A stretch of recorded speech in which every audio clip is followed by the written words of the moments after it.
seen him. You know how strong he is. You know what everybody says? It's suicide. You can't win. You can't win. My style is impetuous, my defense is impregnable, and I'm just ferocious. I want your heart, I want to eat his children. An uppercut by Douglas, and down goes Tyson. It's over. It's over. Mike Tyson has been knocked out. Unbelievable.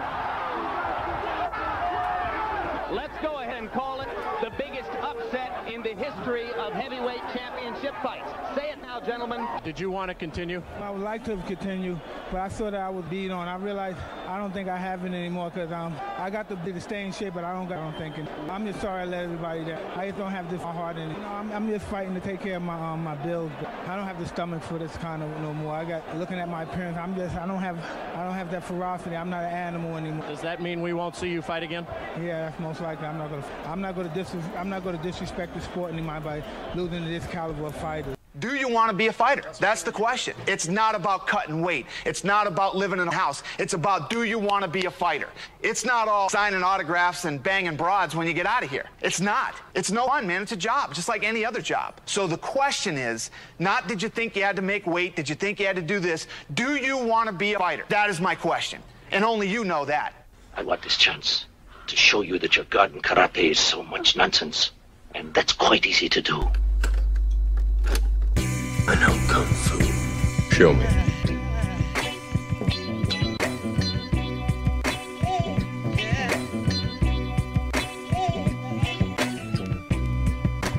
Down at the fair, you come right out of a comic book.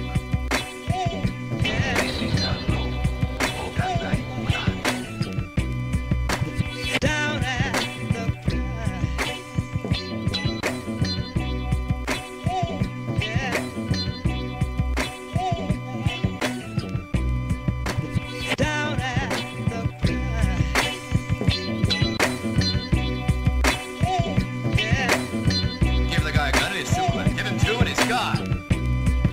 Thank you for tuning in to another exciting edition of H8L Presents Fist Fights and Fried Rice. I am your host, Taz, and brought with me this evening, rolling 15 inches deep, the destroyer of all things ovaries, the man that all men wish they can be like, and the man that all women wish they can be with. I bring to you the Bastatch himself, the Dirk Diggler of the H8L, Lobo.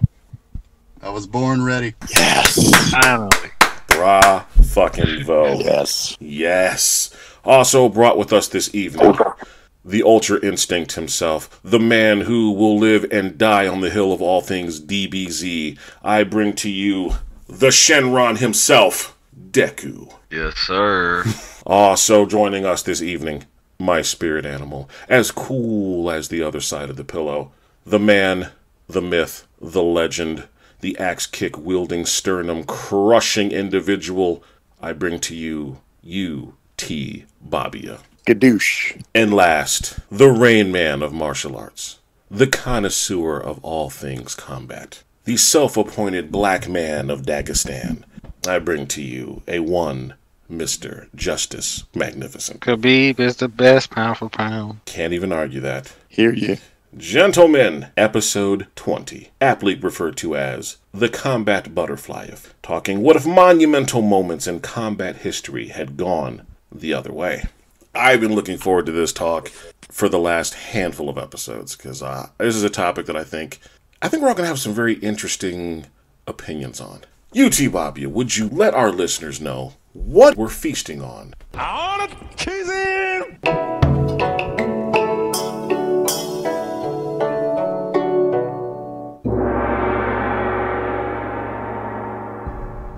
All right, so we were feasting on delicacies from a place called Basil Thai. So Basil Thai is in Uptown in Charlotte. It's probably some of the best Thai I had up until this week. And that I can get to, some other time. But I had a red curry duck that can only be described as heavenly. Oh, wow. Mm-hmm. Yeah. They do a boneless duck that they wrap. I don't know what, some of the best duck that I've had. Their coconut soup is amazing. Yeah, basil Thai is killing the game. That's what's up, man. UTBABYA, I thank you for that. And for anyone listening, definitely go out there and check out Basil Thai.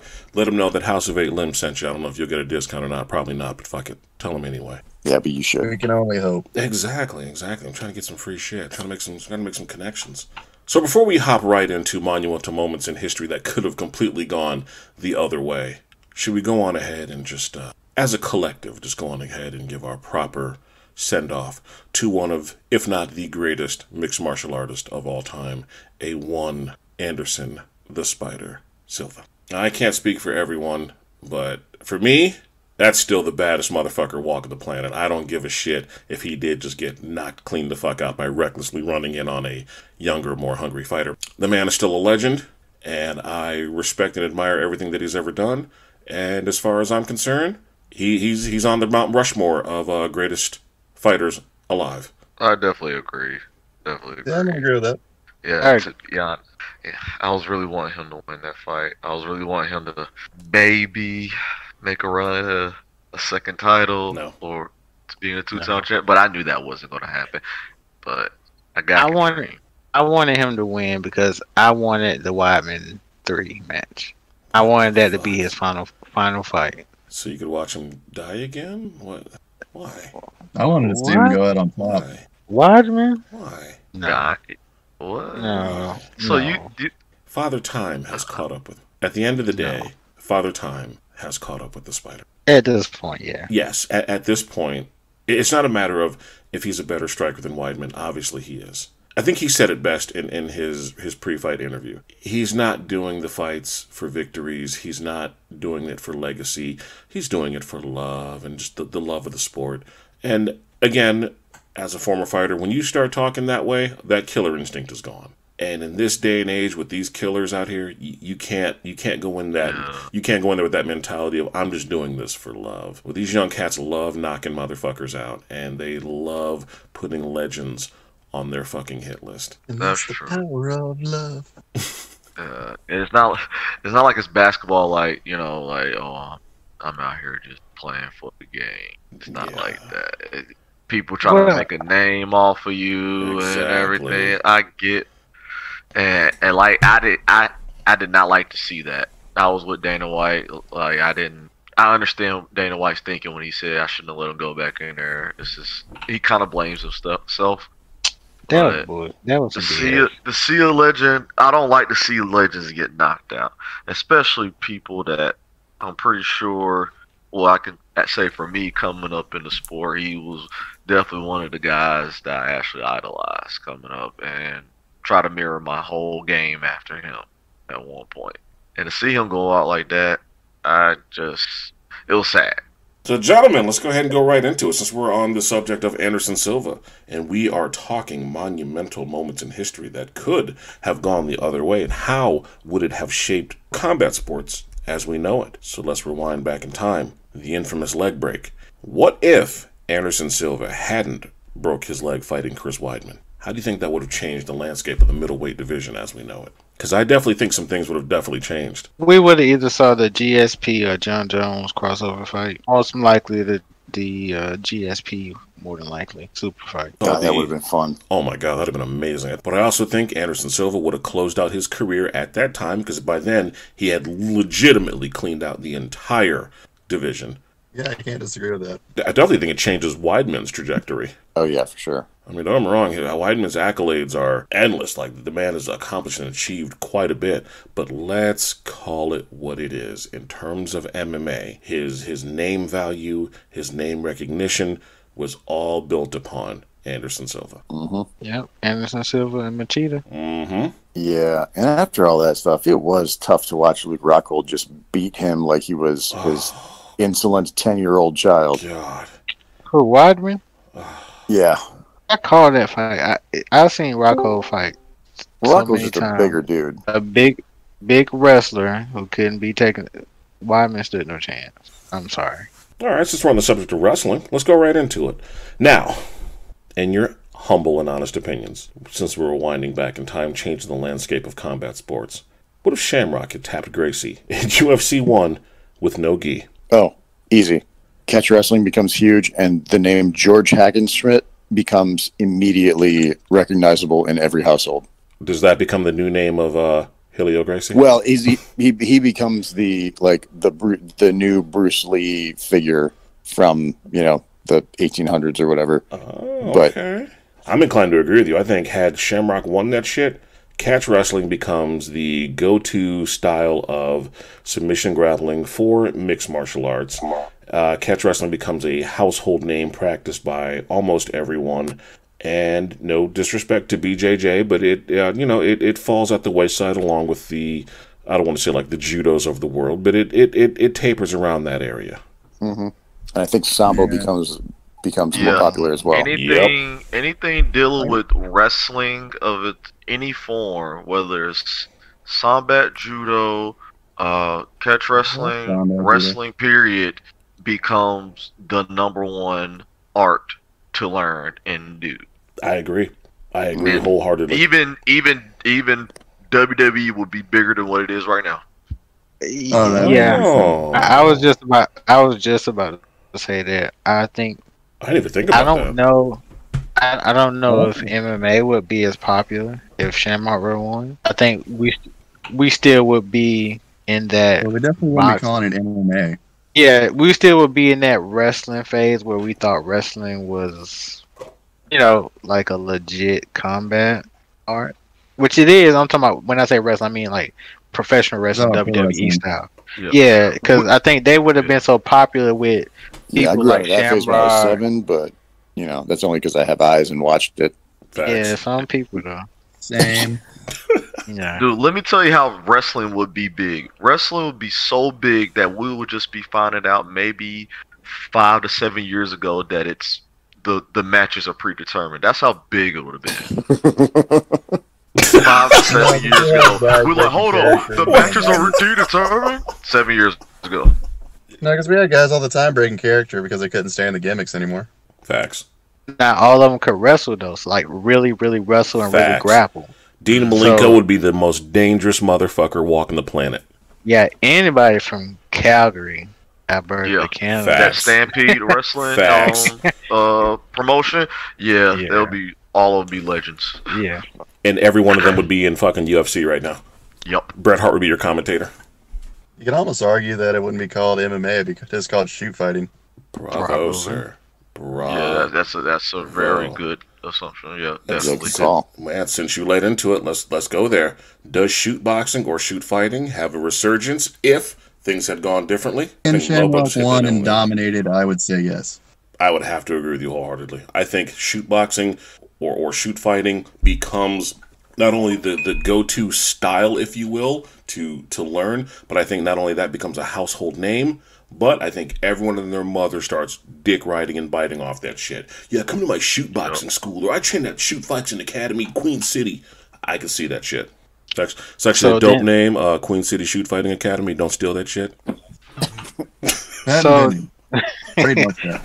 So then Japan becomes like, and the Netherlands become like number one? You bastard. Because this is a good question, because when you say shoot fighting, you're talking about grappling with submissions. Right. I mean, the Netherlands, a lot of Eastern Europeans, these guys they were doing it. Japan is known for it. The guys that started Pancrase, Shamrock got a lot of his training there. The guy that started shoot boxing. Yeah, that was my argument, was those guys would become more household names.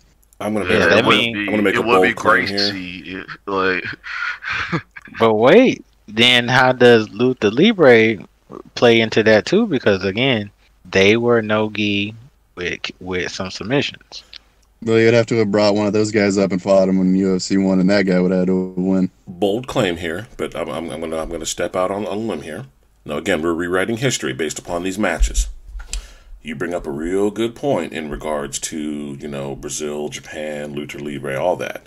If Ken Shamrock wins UFC by tapping out Royce Gracie, shoot boxing, shoot fighting obviously becomes household, it becomes a big deal. I think Pancrase becomes the new Pride. Boom. There you go. Yeah. I agree. Yeah. Most definitely. And I think Pride becomes that of, I'm not going to say UFC, because again, this is still in the infancy of UFC, but I think Pride, bold claim, doesn't achieve the amount of international stardom that it did. I think those fighters go over to Pancrase.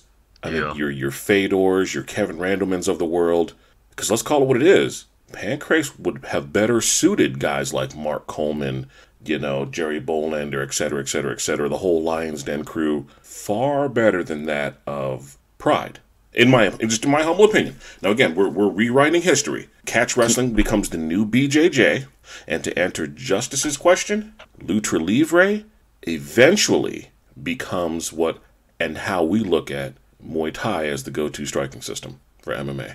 Wow. Bold claim. I could kind of see that. Bold claim. I get it, because Justice hit the nail on the head. You're talking the Muay Thai style striking, if you will, but with standing submissions. Lucha Livre was all about that shit. You add that in with the shoot boxing, the shoot fighting, it's not a big difference between the two, especially if you're not really talking about submissions on the ground. I think NHB/MMA, as we know it, becomes more stand-up based, heavy wrestling based.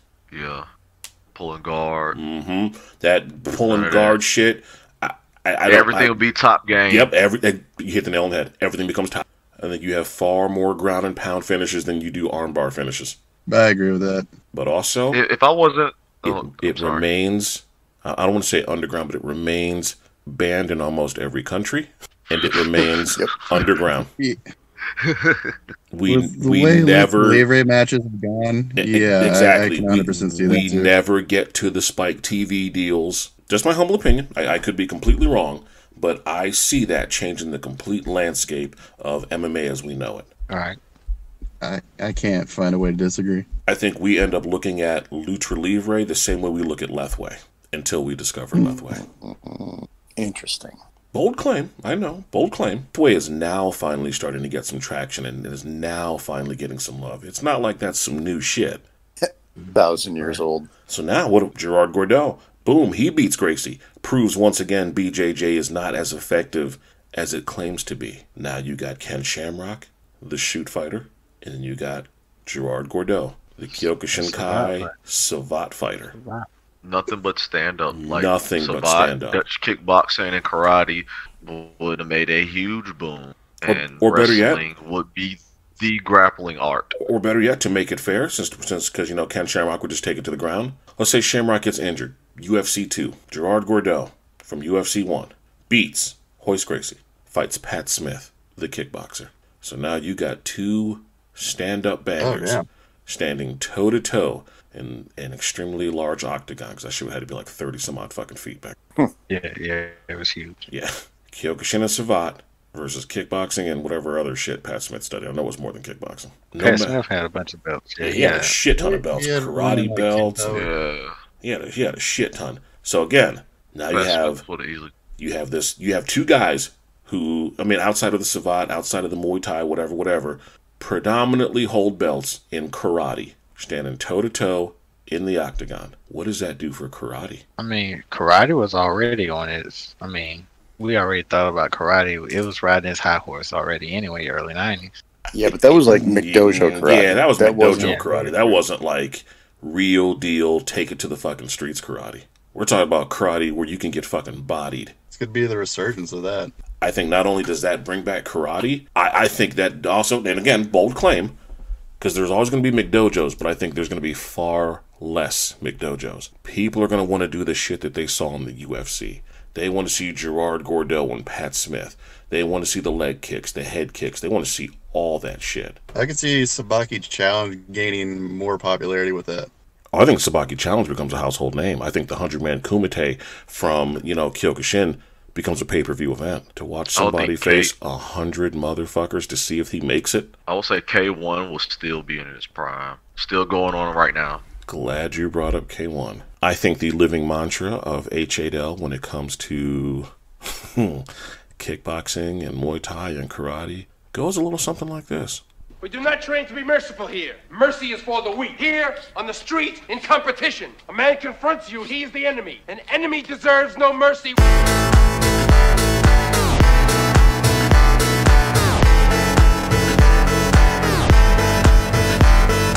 Cobra Kai, karate, her body, anybody.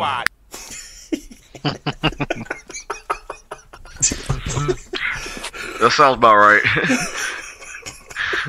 So that brings up K1. You hit the nail on the head. K1 completely changes now. Because now it's not just your Kyokushin fighters mixing it with, Japanese-style kickboxing. Now you've opened the door for Savate fighters. You've opened the door for Taekwondo stylists. Now, again, the wild card here becomes Muay Thai. Where does Muay Thai stand? What helped people gravitate to Muay Thai and to make Muay Thai a household name? This is before your lion fights and so forth. Was early UFCs. But now that landscape has changed. How does K1 look without, let's call it what it is, even without the input of Muay Thai? Do you see more karate-based fighters, more Savate-style fighters? I'll say, I think you see a little bit of any stand-up art. You'll look at K1, just be like, you know what, I can throw my art that I have those punches and kicks and stuff, regardless of it's Muay Thai or Savate, Taekwondo, even like say if combat sambo, people for combat sambo, ours is mostly grappling, but we have kicks and we have punches. So I mean, hey, let's give it a try. Because at that point, stand-up, I feel like stand-up would kind of dominate the world. Yeah, I mean, combat sambo, if you look at it as a whole, a lot of those guys are judo and wrestling based, but then you got to look at a lot of those like smaller countries like Dagestan and those small countries like that.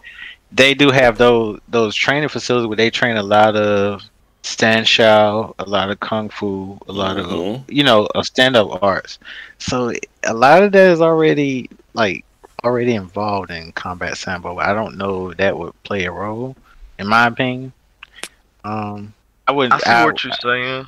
I see what you're saying, but I just feel like what I'm saying is like any art that involves punching or kicking, whether it's based on anything.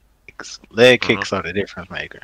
And coming out of that early 90s, like I said, we had three types. You had full contact kickboxing, everything above the waist, 10 kicks. You had the freestyle, and then you had Muay Thai. And you had the full-on Muay Thai, which you had in, it wasn't here.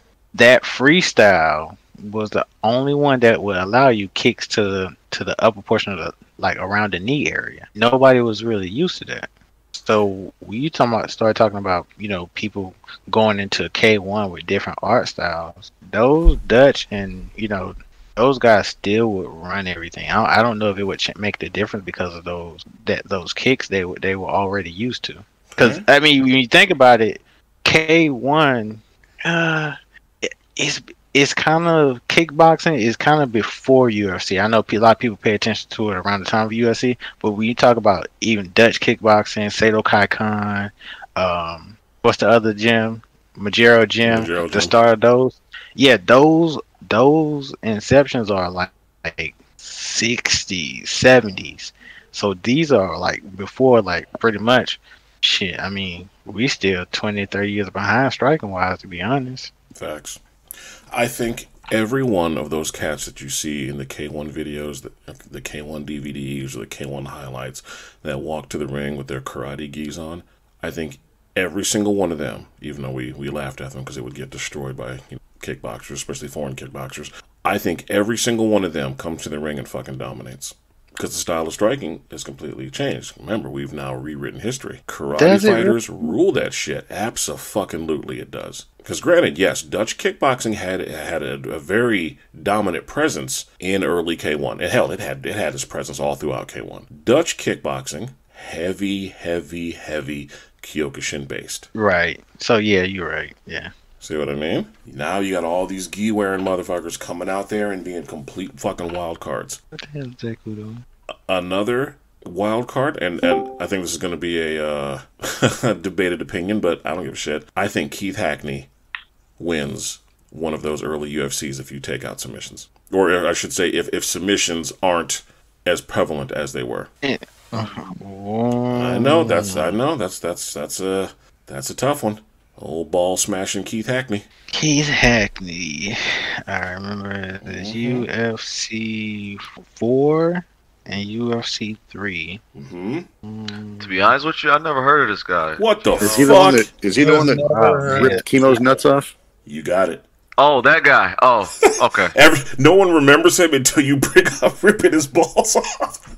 Yeah, that guy. Yeah. Not Chemo, it's Joe Son. Joe Son. Oh yeah. Joe Son. You're right. You're right. Now, okay. Yeah.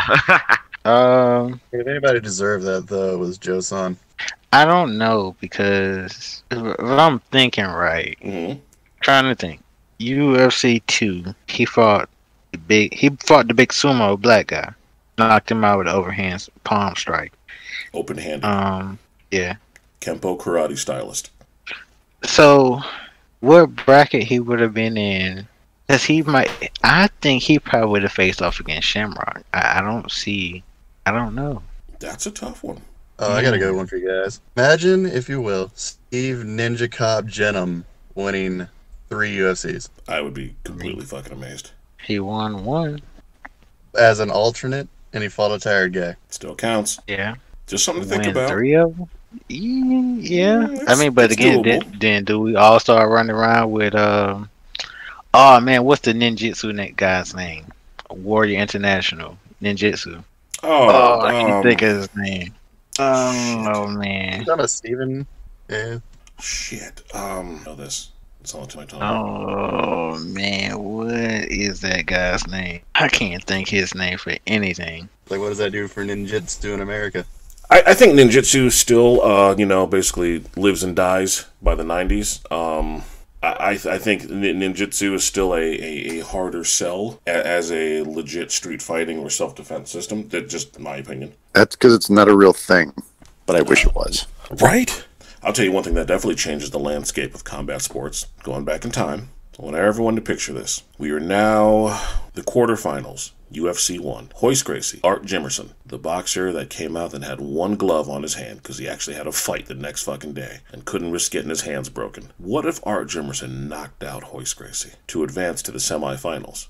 I mean, obviously he would have then been fucking murdered and probably choked to fucking death by Ken Shamrock. What does that do for boxing and boxers when it comes to MMA? I think that kills Brazilian Jiu-Jitsu at that point.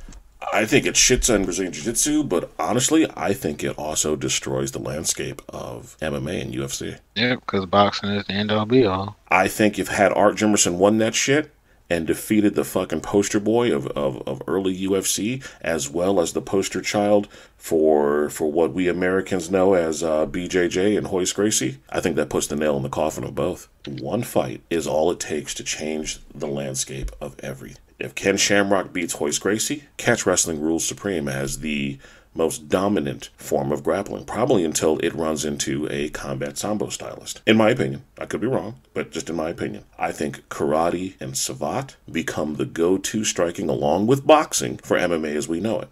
So let me ask you this then. So maybe we ain't got to that yet. I mean, because we talked about Art Jimerson and boxing. Mm-hmm. So boxing again is the end all to be all, and Mike Tyson beats Buster Douglas. Yes, the baddest man on the planet beats Buster Douglas. He's still riding that all-time high. He dumps Robin Givens, breaks away from Don King, Perfect World, and bold claim knocks out Evander Holyfield. But I still ultimately see him losing to Lennox Lewis. Yeah, I think early on he beat Holyfield early on. Yeah, an emotionally fucking sound Mike Tyson, he fucking kills Holyfield. The infamous ear bite never happens. But again, I'm completely convinced he still loses to Lennox Lewis. Yeah, of course. Still goes down in as history as one of the most feared men on the planet. But what does that do for Lennox Lewis now that he beats Mike Tyson? Granted, it did a lot for Lennox Lewis when he beat him in, the realm of fucking reality that we live in. But it still wasn't the same the accolades and praise that Buster Douglas got for doing what was looked at as damn near the impossible. Where does that put Lennox Lewis now in terms of your boxing heavyweights? In the same place he is now. I don't think it changes. I think at that point it becomes personality. It becomes that aura that you bring. and Mike just brought that aura to like he was the baddest guy. Put your mother in the straight jacket, you punk ass white boy. Come here and tell me that if I fuck you in your ass, you punk white boy, you faggot. You can't touch me, you're not man enough. I eat your asshole alive, you bitch. Fuck you, you hoe. Come and say in my face, fuck you, ass for everybody, you bitch. Come on, you bitch. You're scared coward. You're not man enough to fuck with me. You can't last 2 minutes in my world, bitch. Look at you scared now, you hoe. Scared like a little white pussy. Scared of the real man. I'll fuck you till you love me, faggot. Lennox didn't bring that to the ring.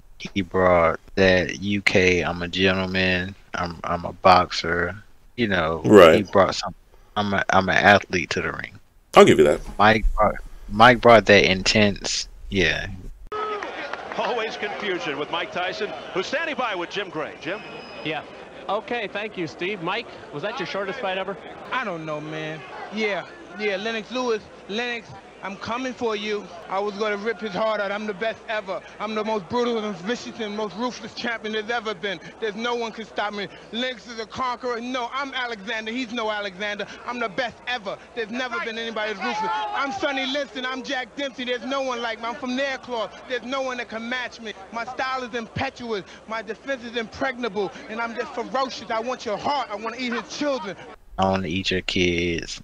You know. Oh, that whole thing. Well, fuck you, that you whole love thing. me. Okay. I think we're all pretty much in agreement on that one. All right, so let me ask you guys this. UFC, early 2000s, owned by Zuffa, hemorrhaging money. Everyone knows the stories of them just fucking bleeding out money left and right, despite, all their $1 million pay-per-view buys and, household names like GSP and so forth. What if the Ultimate Fighter doesn't happen? What if there is no Griffin versus Bonner? What if there is no Spike TV deal? What would the state of UFC be today, or would there even be a state for the UFC to be in? Because I think they fall by the wayside and end up selling the company. Yeah. Perfect World, Pride, or Pancrase. Alternate universe. Well, if we're going through the alternate reality writing, then it would be Pancrase that would buy him out. You think so?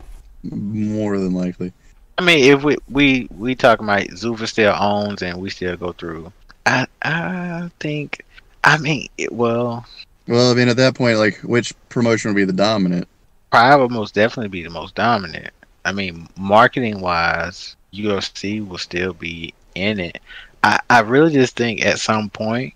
See, I don't know if they would still be in it though, because they were hemorrhaging money. They needed a Hail Mary play to stay afloat, or they were going to lose that fucking company. With the Ultimate Fighter. Yeah, the Ultimate Fighter was the Hail Mary play.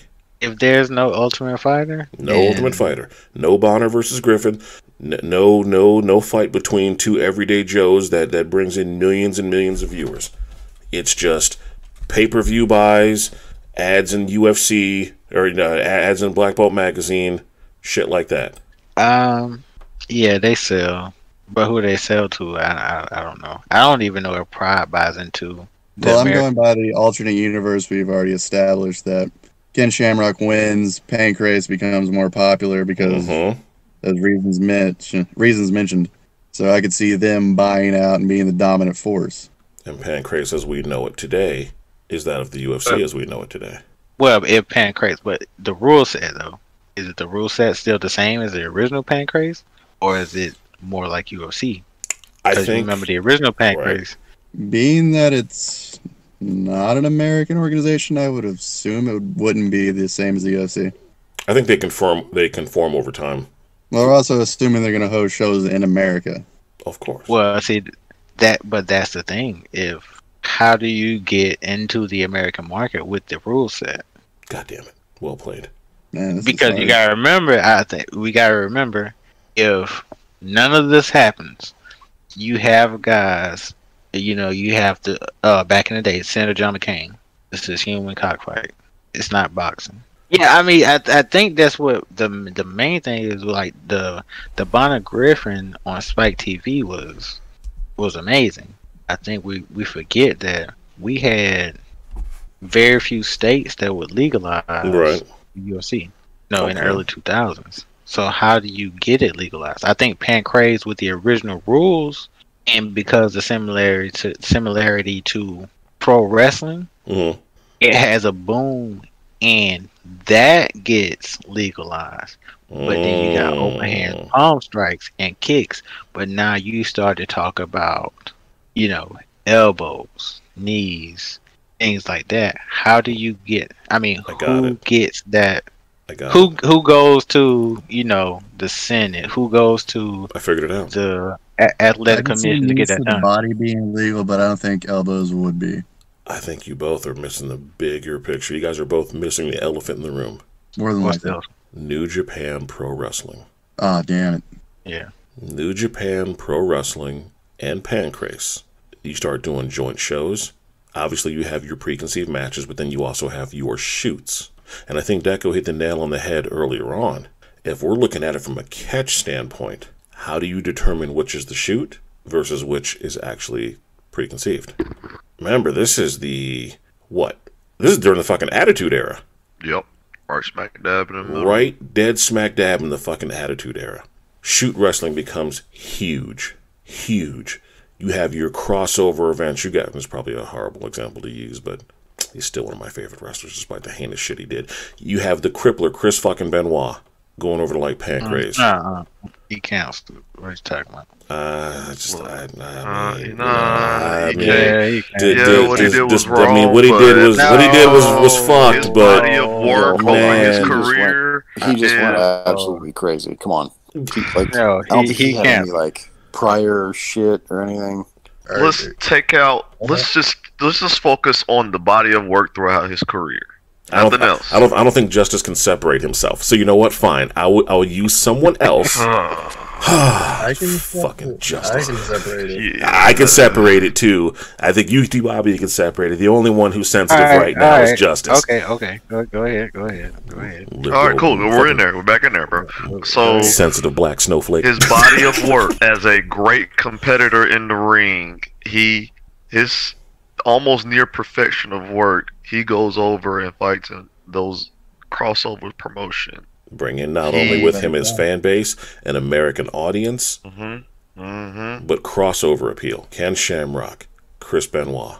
Ken Shamrock just came across the pond to the United States and brought with him his shoot fighting style and is now going up against Toothless Aggression. Well, we kind of did have that, but just not in that same What aspect. let's do it for Dan Severn. Ooh. Dan Severn, Mark Coleman.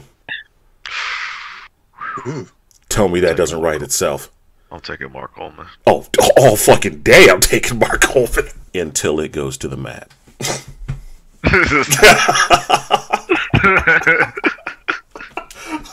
Well, I mean, even with Dan Severn, I mean, still, I think he has a bit of popularity too because of his professional wrestling background, his wrestling background, some sambo experience.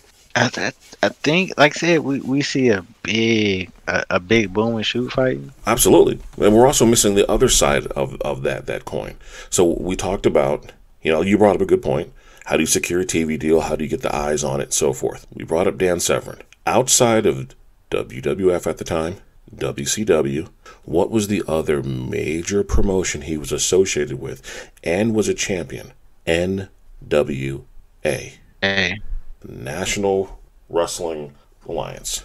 Now, obviously, this is before the collapse. Right. Or maybe the reintroduction of shoot-style wrestling and shoot-style fighting gives them a resurgence. So now you have all these organizations clamoring to get these shoot fighters in.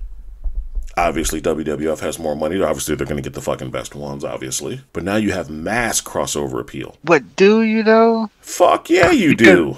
I mean, because when you think about it, the only one that really partnered with New Japan at that time would have been WCW or NWA before the split.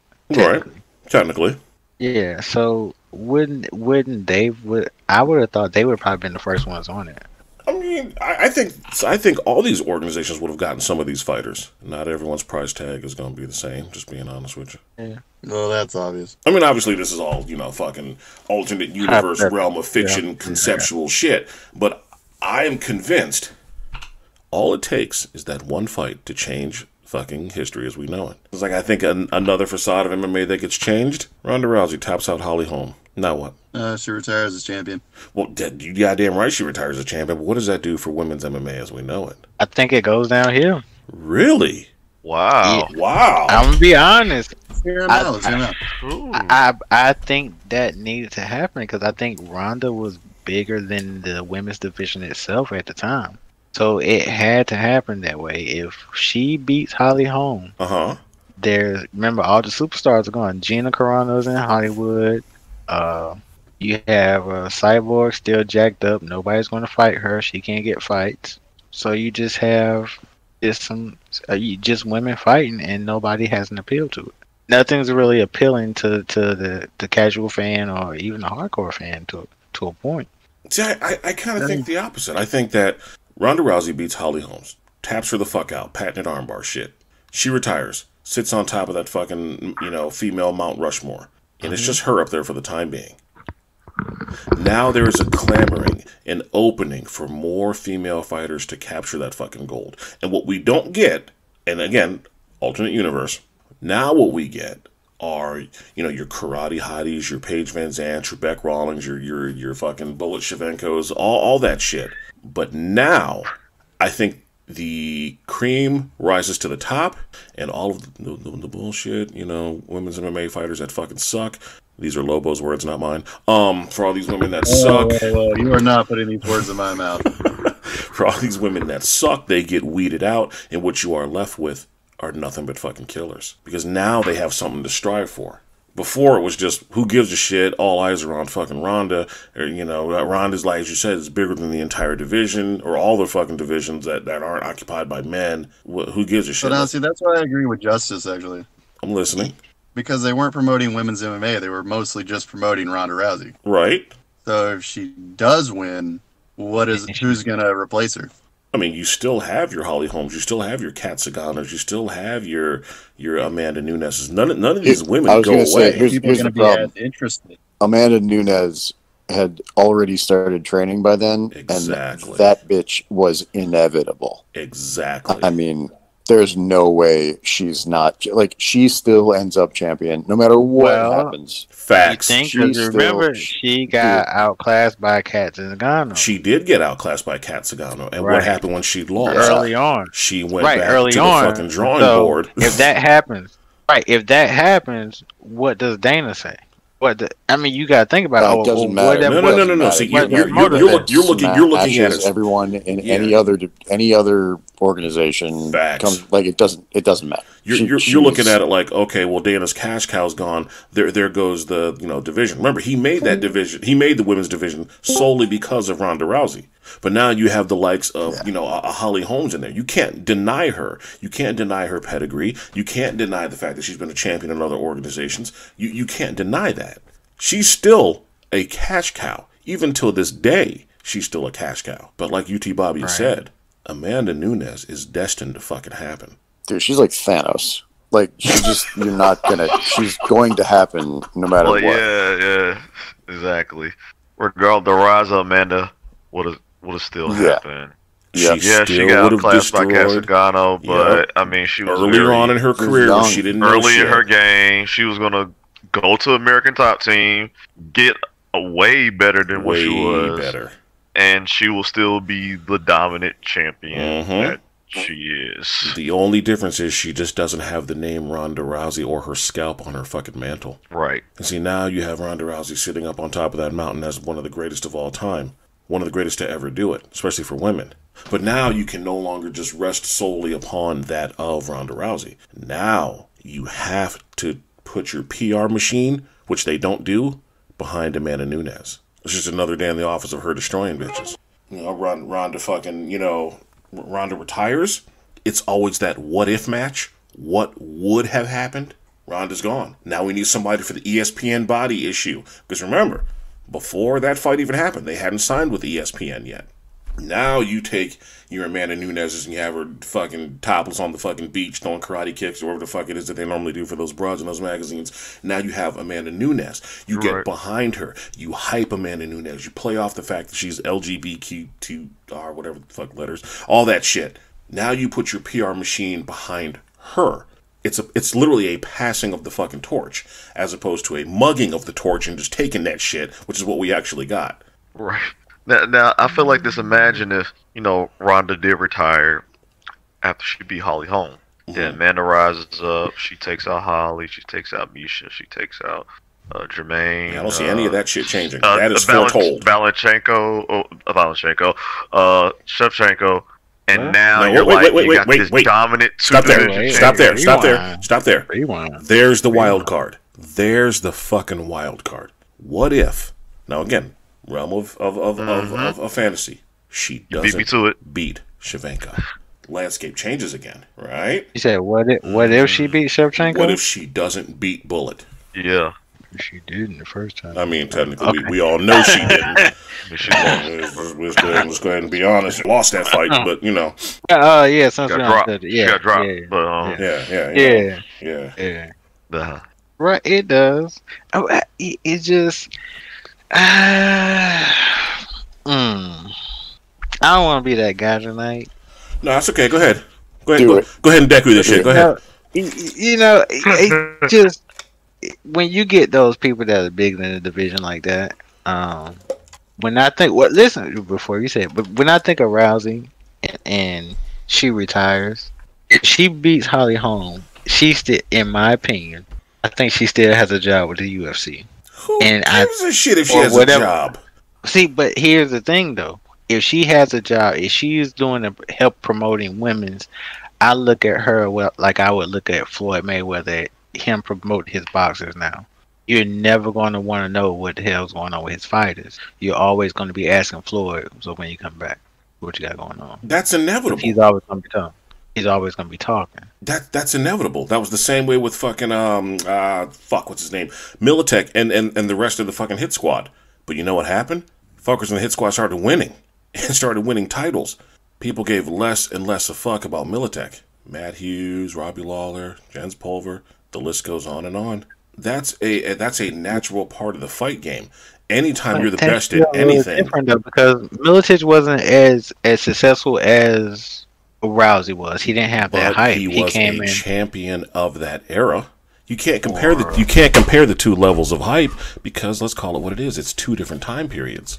Right. He only had one title defense. It's also still early. Yeah, he got the Bulldog choke against Newton. Then Newton came back and got smashed by Hughes. Yeah. So to me, it was like he wasn't that guy yet.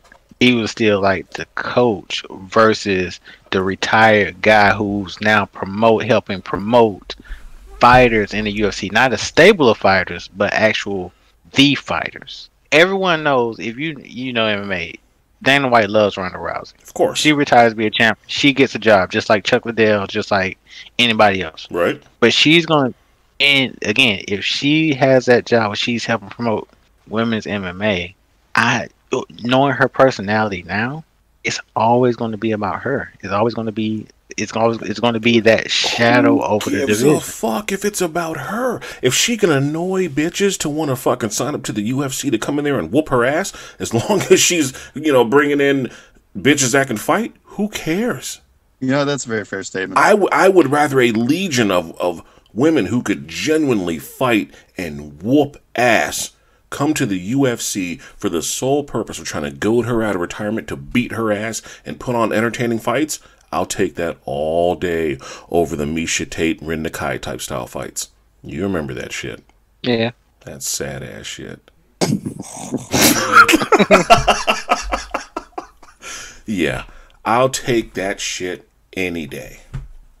I'll take your fucking Thug Roses and Karate Hottie style matches all day, every day. Because say what you will about Ronda Rousey, despite her personality, despite her attitude, despite Dana's love for dick riding her, whatever. Take all that shit and pass that off to the side. Come on, brothers with Brandon Shaw. Facts. Fucking pass all that shit off to the side.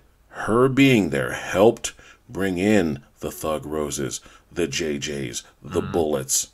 Without Ronda Rousey, we don't see them. At least not with the hype machine. At least not with the fucking promos. We don't see them. We don't get them. We still chase after Gina, hoping that Gina Carano comes back. And that's another dark horse. Let's say Gina Carano beats Cyborg. She becomes the GOAT. Now, there's only one fight to make after that. There's only one big money fight to make for women's MMA after that. And that is the veteran in Carano versus the up-and-comer in Ronda. I'm going to make a bold claim here, and I know that Justice will probably disagree. That's $1 million pay-per-view. I actually agree with that. First women's pay-per-view to cross $1 million. I don't disagree. Well, I am shocked. Instead of Justice, I meant Lobo because he hates women. That is the first I do women's. not hate women. I hate you that. I don't disagree with that because you remember we talked about that before, and I even said that I believe that would have been a good fight, and it would have been a very good fight for Gina Carano with her stand up and even her little bit of ground game. I think it would have been very competitive. I think Gina Carano gets tapped out fucking. I don't think so. You see the way I don't know. I think she takes her fucking down and arm bars the fuck out of her. I think it looks like Holly Holm all over again. You're smoking. I think Ronda gets pieced the fuck up. Exactly. Dick. All you needed was all you needed was that good striker who goes, oh, Ronda just grabs with her left, and that's it. Ronda, if you're listening, I still love you, girl. Fuck these haters. I'm not hating on anybody. Yeah, she just just ties up with that left, and then it's on. This is an alternate universe, and so in the alternate universe, Ronda Rousey, boxes just she has as more men, than one entry, and she's outboxing dudes in She the fucking actually boxing uses- gym. she actually uses head movement. Yeah, she actually uses head movement. Head movement. And Oh, Ronda her head was Rousey's the moving fucking all Ronda Rousey hits like fucking Deontay Wilder and moves like Lomachenko. Oh, I see. We've ignored all the rules now. All the physical rules. I love you, Ronda. Dude, that just reminded me. Gina Carano's got that Mandalorian money now. Goddamn right she does. Shit. You got a lot of it. Bro, there are little boys out there whose balls have dropped because of that gif of her biting her bottom lip. Uh-oh. Justice just called me out. What segment did I forget? Don't type it. Just don't type it. Just say it. Oh, legit or legitimate shit? He forgot what it was. That's not what it was. Yeah, it's fine. Well, what's like legit? What's legitimate shit to talk about? I mean, the smokers, Jim versus Jim. I wasn't done. I wasn't done. I was gonna do it after the fucking movie review because the movie review has the fucking smoker in it. My bad. You okay. dickhead! Now I gotta edit this whole shit. That's what. But no, that's why I typed it in. See, and you told me to say it. Type it in. Yeah, fuck. Go ahead, say it. I was reading. You forgot a segment. All right, so you know what? Fuck it. Since Justice called me out, and I have to edit this shit anyway. Yeah, I just got right at the right amount too. Thanks, man. Like now I gotta find a different way to segment into this shit. You know what? I'm still gonna do my 2-second break. That'll give me 2 seconds to figure out a way of weaving my way into this. Just go ahead. We'll do it after. No, too late now. Too late now. Fuck you. I got it. Fuck you. Here it is. Justice, what have you done? I'm playing the Be Right Back music. Fuck you both.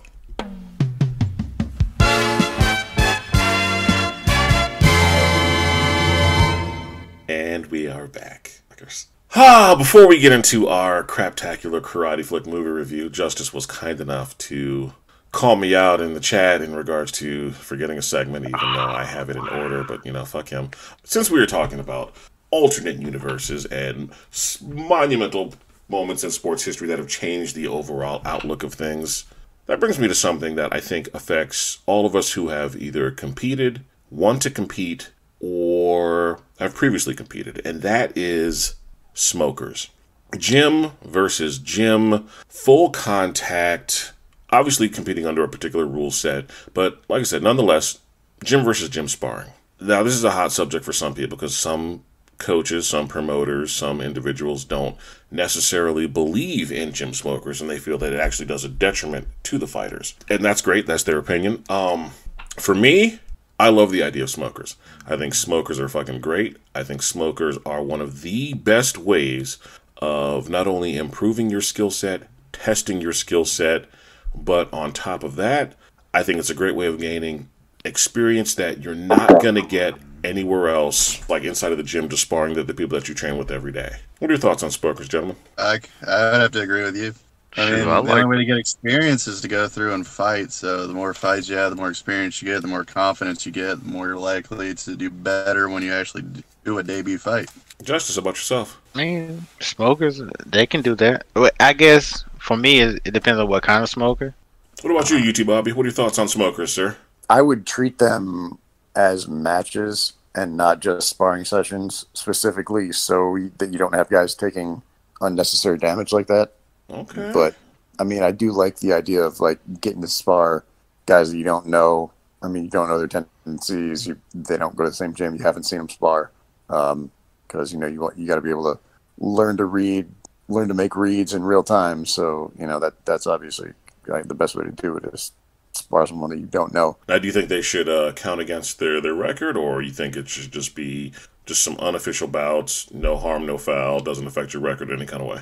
I never cared about records, so I have no opinion on that either way. Okay. But Deku, our resident active competitor, what are your thoughts on smokers, and should they count towards a record of any kind? I like smokers. Me too.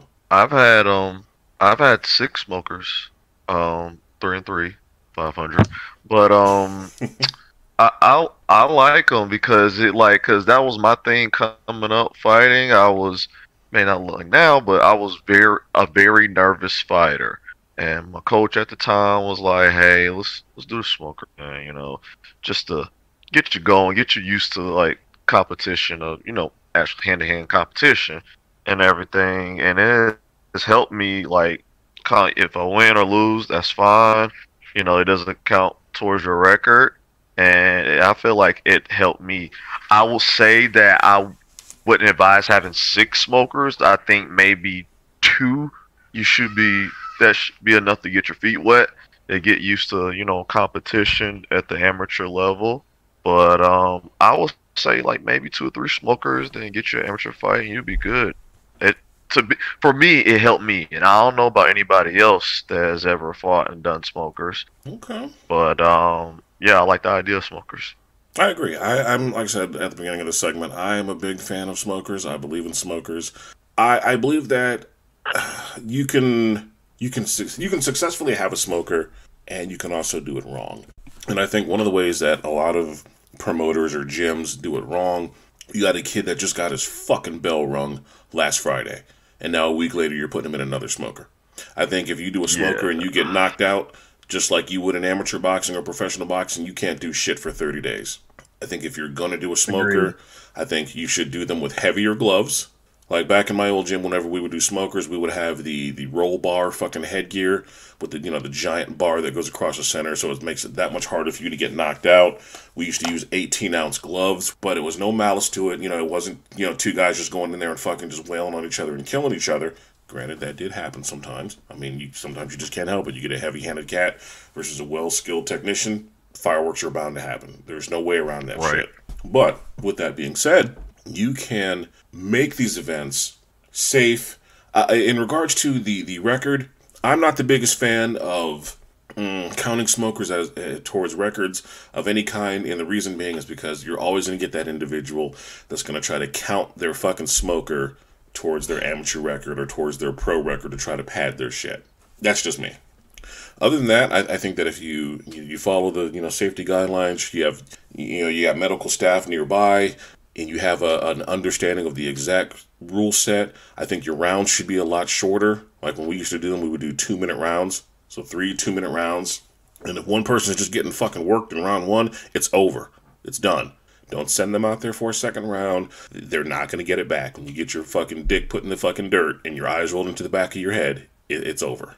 Now, Justice, if I have your permission, sir, may I do our synopsis for 1986's craptacular karate flick, No Retreat, No Surrender? I'm not even gonna say that. Where Mustang at? So you can pass with him. I guess I'm it tonight. I just want to make sure that I have your permission, sir. I don't want to, I don't want to upset you, sir. And now our feature presentation.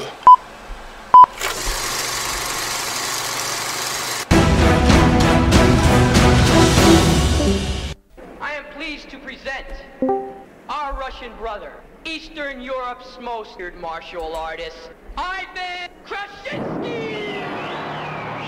contact karate, the world's deadliest game, is being kicked apart by the syndicate Soviet Mean Machine, leaving only one man left to stop him, Jason Stillwell.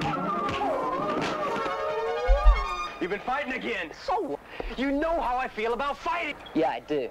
You're scared to death of it. Jason believed in the way of the dragon, but others didn't. Eat me up? Don't worry. I'm nobody's lunch.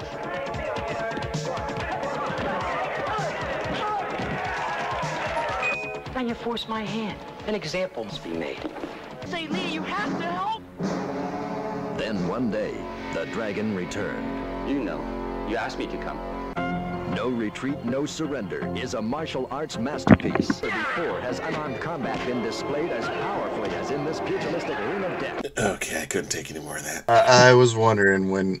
Lost me after the pugilistic ring of death. That's when my brain finally shut off. Oh, 1986's No Retreat, No Surrender. A sad attempt to justify in-school bullying by the karate teacher's son by having him move to a new town Karate Kid style, only to awkwardly stare at a girl Karate Kid style, and be bullied by the local karate baddies Karate Kid style, on the mean streets of Seattle, where there apparently are only 2 black people. One has quite the jerry curl and a boombox hooked to his bike, and the other one is Peter Sugarfoot Cunningham, who I refuse to say anything negative about, who then pleads and begs at the grave of Bruce Lee only to get into a fight with his dad for getting his ass kicked at a party, to which his dad tears apart his Bruce Lee poster. In a mad rage of orgasmic screams, young son takes his torn Bruce Lee poster, his heavy as shit wooden dummy, in a box full of martial arts equipment, and breaks into a home squatter style, to where he is then visited by the Korean ghost of Bruce Lee. I was wondering if I was the only one else who noticed that. Who then teaches him Holy shit, this fucking the movie. most remedial Jeet Kune Do-ish type conceptual movements in order to beat and fight the local mobster's Russian hitman, played by a one Jean-Claude Van Damme, before the international success. Local mafia or mob is taking over karate dojos for reasons that are never, ever explained in any kind of way. No explanation at all. At all. To which then, said mobster then decides, I will hold a smoker in your gym / auditorium / dojo / sports assembly / town fucking hall meeting place, to where Yuri, or whatever the fuck his name was, or Irgay, or... I think it was Ivan. Oh, Ivan, my bad. Who will then fight not 1, not 2, not 3, but like 4 or 5 of your best fucking guys, including the hometown champion, only to be defeated by said Karate Kid, who has learned Jeet Kune Do-based fighting from the Korean ghost of Bruce Lee, all the while squatting in a house, breaking it. Not only that, but he also shits on the principle that is taught in the film by Bruce Lee's ghost. Facts. He literally says, what I show you is only for self-defense. And he immediately fucks up like a group of dudes and then fights a Russian guy in a ring. This movie has a special place in my heart for all the wrong reasons. This is definitely in the category of it's so bad that it's bad, and that's what makes it remotely good, is the fact of how bad it is. Because this movie is absolute horseshit in every possible way, and probably one of the biggest Karate Kid ripoffs on the planet, only to do it completely wrong and do a complete disservice to the ghost of Bruce Lee, the name of Bruce Lee, the spirit of Bruce Lee, the teachings of Bruce Lee, and let's not forget that he actually manages to shit completely on the art of karate in itself. In every He's also yelling at the actual grave of Bruce Lee. Yeah. That somehow makes everything worse. Just know that that is the actual resting place of Bruce Lee. I'm saddened at the fact that Bruce Lee's ghost is so bored that he has nothing else better to do than to conjure a specter and show up at this person's house and teach him how to kick sandbags. Maybe he thought he would leave him alone after that. Actually, rewatching this film, I had a working theory about it. Oh, I have a theory too. And that he died in that house because of CO2 poisoning, and this is all a fever dream. That was mine, except the house is on fire. Like, he dies in a fire, and then everything else is just like his spirit going to the afterlife. There's so much wrong with this movie that as I'm older now and I go back and I rewatch it, I can't help but wonder who thought this was a fucking good idea. They do their best to shit on karate, but in that first initial fight where his dad is fighting the dude's first henchman, his dad did fucking surprisingly well before being fucking crippled. If you don't look at the poster, you don't look at any of the trailer bullshit, if you just watch that opening scene, you almost think that this film's going to be about his dad. You know what's wild about his dad? What? That dude's actually a real-life bare-knuckle champion. You gotta be fucking kidding me. I'm not even making this shit up. He is a full-on bare-knuckle fucking champion. You remember the name Tak Kubudo, Justice? Yeah. Yeah. Tak Kubudo, back in the day, had an organization. Well, I mean, all the karate stuff looked great in the film. Oh, yeah, that dude was legit as fuck. Like, no, I mean, everybody was, like, legit in this film. It was Tak Kubudo's Bare Knuckle IKA World Cup. That is quite a title. Yep. And he, on top of that, he was actually a member of the U.S. national team for karate. So he was actually a true-to-life, best-of-the-best motherfucker. Wow. Yeah.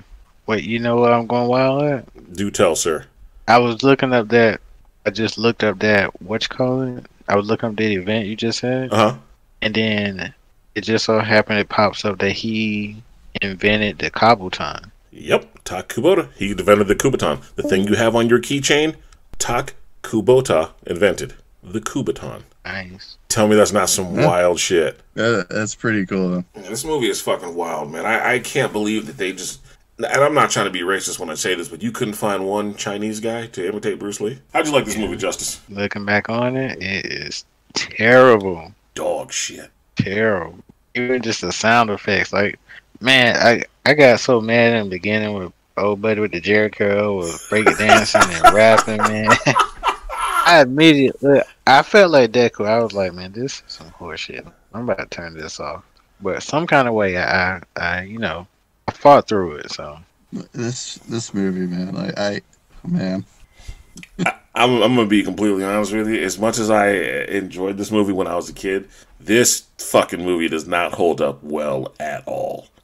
I can understand the now. Opening karate fight holds up perfectly. I can understand. Yeah, that first karate fight and maybe the fight between Van Damme and the town kickboxing champion are probably the best fight scenes in this movie. But everything else, to me, in my opinion, is completely unforgivable. The depiction of Bruce Lee is deplorable. The way that this dad is mad at the way that this kid is mad at his dad for losing a fight and moving to a different town after losing everything is fucking laughable. I really wish this movie was just about the dad. Right? Because, that opening karate scene, which tells us everything we need to know about him. We know he's not quite good enough to beat Van Damme, so the film is him gaining back his confidence and his strength and everything to beat Van Damme at the end of the film. But think about that, though. He actually held his own against Van Damme to the point where Van Damme had to break his fucking leg. Well, see, that's what I mean. It's like, he's got to get his confidence back to think that he can, in fact, beat this guy. So the whole thing is just a hero's journey, a hero's redemption. Well, his son is an asshole through and through. So. Son's a fucking prick. Like, they have a legit who's who of American-style kickboxers. Like I said, the fight choreography isn't bad at all for those two fight scenes that we mentioned. But all the JKD shit, it's almost like the director or whomever just found, like, a random Bruce Lee book and was like, let's just copy some shit out of here. You talk like a Chinese wise man, speaking riddles and haikus. And we'll hang up some sandbags, and you utilize breakdancing moves to dodge the sandbags, and then you'll know your training is complete when you can put your foot in a rope and cut a backflip while your foot's still caught in the rope. I'll be honest, I was waiting for him to break his ankle that entire time. Well, see, unfortunately, as cool as that scene was to me when I was a kid, unfortunately, I now know how physics work, and I now know how the human body works. If you put your foot in that fucking noose and then tighten it and then cut a backflip, your foot is still in that noose. You're not landing on that one leg. Your shit's now caught up in there, and you're going to snap your shit and you're going to fucking dangle there. As always, we rate and rank our craptacular karate flicks. 1 being absolute dog shit Hershey squirts. 5 being the most kick-ass slap to the nuts of cinematic awesomeness. For myself, I'm going to have to give this a 1. Justice. A 1. Lobo. There's like only 2, as you mentioned, there's only 2 things about this movie that even give it any amount of anything. So yeah, it's a 1. Yeah, there you have it, folks. Watch this if you're stoned or drunk or honestly you're just contemplating suicide. Just want to say what the fuck. Yeah, and you're already just sitting in the bathtub drinking your cognac and getting ready to kick the stereo into the water. You know, maybe just give this a watch and perhaps maybe suicide won't seem that bad, or it may seem like the right call to make. It's entirely up to you. Justice, why don't you go ahead and give us the technique of the day? Improve your skills, son. Harden your body. Become the number 1 man. Do not ever let anyone beat you.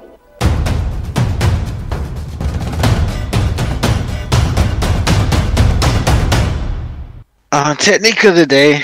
I mean, there were some great techniques throughout this movie, even though it was trash. But the one thing that kind of stood out to me, I guess, it was kind of funny, but I guess it was more like a real life situation where the black kid was getting into it with the fat kid, and he bit him on the nose when he had him. And I just kind of, I was like, yeah, that's the best way to get someone off of you, like just to bite him on the nose. Yeah. Justice, would you be so kind, sir? Go ahead and take us back down memory lane. Back in the days when I was young, I'm not a kid anymore. Back in the days when I was young, I'm not a kid anymore. Back in the days when I was young, I'm not a kid anymore. But some days I sit and wish I was a kid again.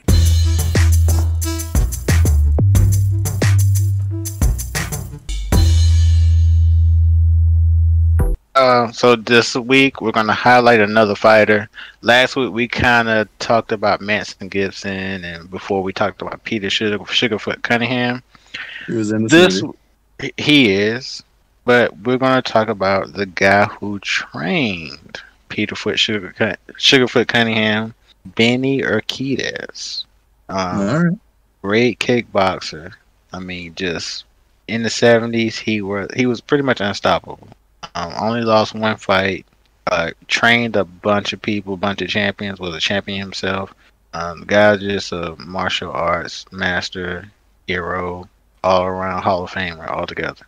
And went over to Thailand and whooped up on some Thais as well. That generation was full of killers, man. Well, gentlemen, that was all I had for you guys this evening. I thank you for coming out for another wonderful episode. And once again, you guys made this fucking episode great. I'm going to go ahead and play these plugs. And let's get the fuck out of here. Be sure to listen, like, share, and subscribe for all the latest episodes, news, and updates. Follow us on Facebook and Instagram at fistfights.friedricepodcast or at H8L.muay thai.